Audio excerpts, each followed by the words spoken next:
She slid it across the table to me. I opened it. The first photo was of Michael holding a mop, grinning sheepishly. "Cleaning job," she said. "He's working nights now." Swallowed more pride than I thought possible. The next picture was of a 2-bedroom apartment. Modest, clean. The kitchen had laminate countertops and a hand-painted sign on the fridge that read, "Home is not a house." Then came a photo of Mateo with a crayon drawing of what looked like me. I told him, "You used to help build houses. He thinks you're a superhero." I stared at the picture. Something warm and painful swirled in my chest. Why now, I asked. Why this visit? Because we finally started living without your money. And I realized how much harder it is to live without your presence. I didn't respond right away. There was a time I would have jumped at this moment. Opened the floodgates, hugged her, said everything was forgiven, pretended none of it had happened. But I wasn't that man anymore. I didn't live on scraps of affection or crumbs of attention. "You came for closure?" I asked. "No," she said.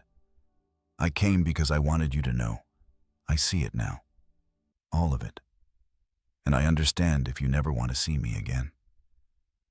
But I didn't want to keep living like you were dead. Because you're not."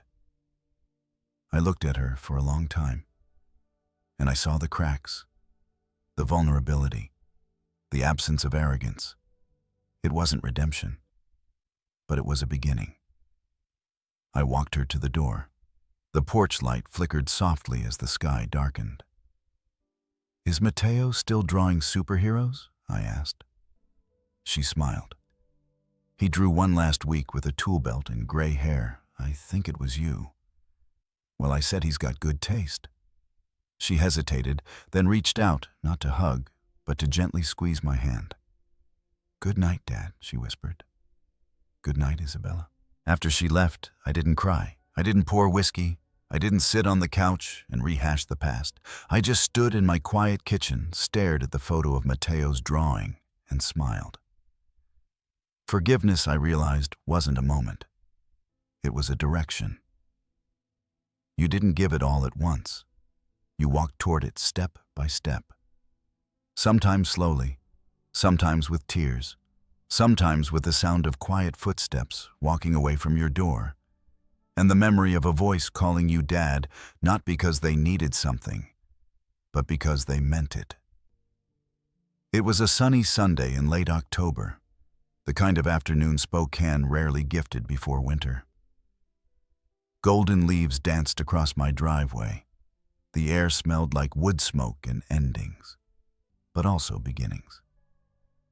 Rose's family had invited me to their harvest dinner.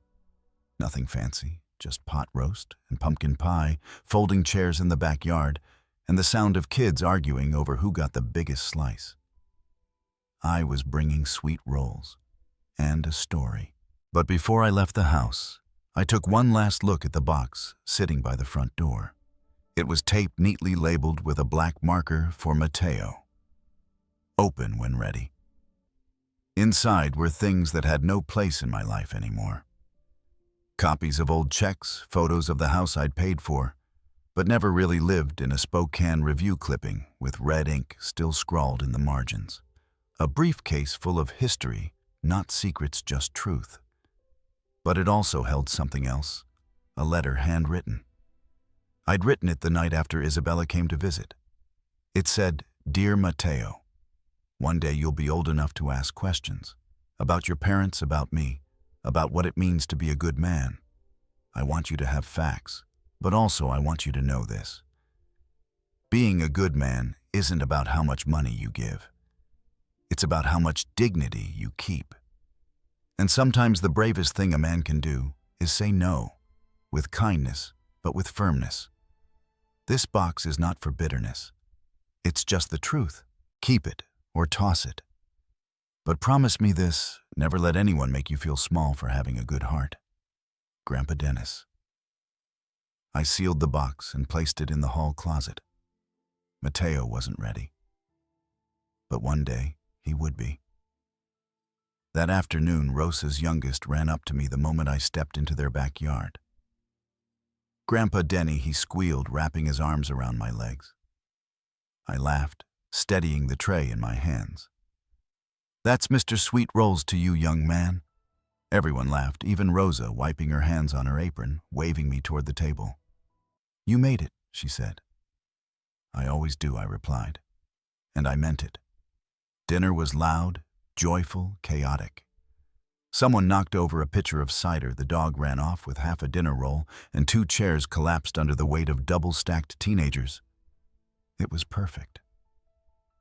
Halfway through dessert, Rosa's husband stood up and clinked a spoon against his glass.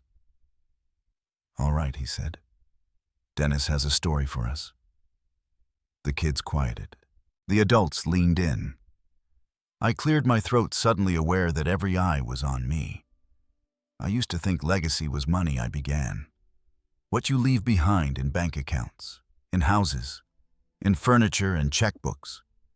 I looked at Rosa, at the kids, at the glow of string lights above us, fluttering like soft lanterns in the breeze. "But I learned something the hard way," I said. "Legacy isn't what you leave behind. It's what you build while you're still here. It's how you show up, who you protect, the values you live loud enough for others to borrow when life gets hard." I reached into my coat pocket and pulled out a small envelope. I handed it to Rosa's daughter, the oldest, who'd just turned 16. "Open it," I said. Inside was a check, not a huge one, but enough. "For your college fund," I said. "It's not flashy, but it's real. And it's from someone who believes in you." Her eyes filled with tears. Everyone clapped. Someone handed me a fresh slice of pie. And for a moment, I let myself sit back in the chair, let the warmth of the fire pit and laughter soak into my bones, like medicine. That night, as I locked the door to my house, I passed Maria's photo on the shelf. "I think you'd be proud," I whispered. No more buying love. No more proving myself to people who saw me as less. Just a quiet life built with care, shared with people who said my name with kindness, whose love didn't come with receipts. Weeks later, as Thanksgiving approached, I received a plain envelope in the mail. No return address. Inside was a single photo. It was Mateo. Wearing a cape made of an old towel, a toy hammer in one hand, and a cardboard sign that read, "My grandpa builds better families than houses." I smiled. Not the proud, puffed-up kind of smile. The kind that starts in your chest and warms every corner of who you are. Legacy, I realized, wasn't what people remembered after you were gone. It was what you helped them become while you were still around to witness it. And I was finally here for it. Not as the checkbook, not as the victim, but as the man I was always meant to be. I arrived early to help Rosa set the table. Little Mia ran to the door and wrapped her arms around my leg like I was the grandfather she'd been waiting for all week. "You're here? We've got a surprise for you," she chirped, pulling me inside like a prized guest. Rosa's kitchen was small but warm, filled with the kind of laughter and chatter you never had to fake. In one corner was a whiteboard scrawled with math problems and love notes. "Remember to do your homework before the movie," it read in Rosa's handwriting, finished off with a red heart. I had never seen anything like that in Isabella's house. Just bills and silence. Dinner was simple beef stew, toasted bread, and a walnut apple salad. But I couldn't remember a meal tasting better. Maybe it was the way every bite came with a genuine question about how I was doing. Maybe it was the way nobody checked their phone while I told old stories. Maybe it was the way Rosa introduced me to her kids as Grandpa Dennis, no air quotes needed. After we cleared the dishes, the kids dragged me into the living room. They'd built a heritage museum out of cardboard and crayon drawings, a school project. I was their featured exhibit. They'd drawn me sitting on a park bench, smiling, coffee in hand, beneath the title Grandpa Dennis, the man who rebuilt his heart. I nearly lost it right there. Rosa didn't say much as she brought out the tea, but her eyes said enough. Some losses in life can't be repaired with money. They're healed at dinner tables, in children's drawings, in being invited back into a world where you're wanted, not tolerated. That night I went home and opened the old cabinet where I kept my wedding photo with Maria. The picture had faded with time, but her smile hadn't. It was still gentle, still full of grace. I had never hung that photo up after Isabella moved in. She said it looked outdated, said it would clash with the modern decor. But the walls had been repainted since. The whole house felt different now. No more sharp high heels echoing down the hallway. No more overpriced candles masking tension.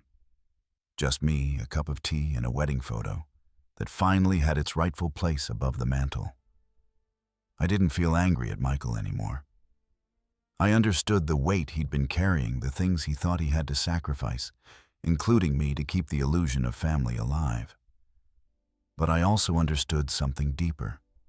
Some houses are built with bricks and debt. Others are built with toast and math homework. Only one of those kinds lasts through a hard winter. Spring turned to summer quietly that year. The snowmelt gave way to roses in my front yard, planted from clippings Maria had once nurtured in old coffee cans. I watered them every morning now, watching them bloom into colors I hadn't seen in years. There was peace in that routine, peace that didn't depend on anyone else's approval or need for my money. One afternoon I was sitting on my porch with a paperback in one hand and iced tea in the other when the mail truck stopped at the end of my driveway. The mailman gave me a wave and handed over a thick envelope. No return address, but I recognized Michael's handwriting instantly. Inside were 10 pages handwritten on lined paper. I unfolded them slowly, already bracing myself for another request I couldn't afford to honor, but it wasn't that. Not this time. It began, "Dad, I know I said I was sorry, but I don't think I ever told you everything." What followed was a confession of sorts, not the kind that begged forgiveness, but the kind that tried to make sense of a long chain of small betrayals. He wrote about the fear of being less than in his wife's eyes, the way Cody had treated him like a project, the pressure to look successful even when it meant pretending the help was his own idea. I let them convince me that you were just a source of funds, that you didn't need to be part of our lives unless you were offering something tangible. But I see now what we needed wasn't your wallet. It was your presence, your example. He said that he and Isabella had started counseling, that he wasn't sure they'd make it, that maybe for once he was okay with not being sure. He talked about watching me that night at Christmas, how I'd walked into a room full of people and told the truth with dignity and calm, not revenge. You didn't just save your own dignity, Dad. You reminded me what it looks like to live with backbone. I set the letter down, blinking back something that had nothing to do with the summer sun in my eyes. Later that week, Rosa's son Mateo invited me to Grandparents' Day at his elementary school. I almost said no, out of habit maybe, out of years of being excluded. But then I looked at Maria's photo on the mantel and I heard her voice in my memory say yes to the things that say yes back. So I went. And I wore my best shirt, the one Maria used to say brought out the kindness in my eyes. They had folding chairs in the school gym and lukewarm coffee in paper cups. A group of second graders sang "This Land Is Your Land" off key and completely unbothered by it. Mateo grinned at me from the stage like he was performing just for me. I didn't need a DNA test to know that love like that was real. After the show, his teacher came over to shake my hand. "You must be Mr. Flores," she said. "Mateo talks about you all the time. Says you taught him how to build a birdhouse and make perfect toast." I chuckled, my heart feeling full in a way it hadn't in years. Sometimes all it takes to rebuild a legacy is a birdhouse and a slice of toast. That night, I took a walk through the neighborhood. The Jenkins house, Michael and Isabella's, was quiet and dark, a for sale sign leaning slightly to one side in the yard. I paused for a moment, then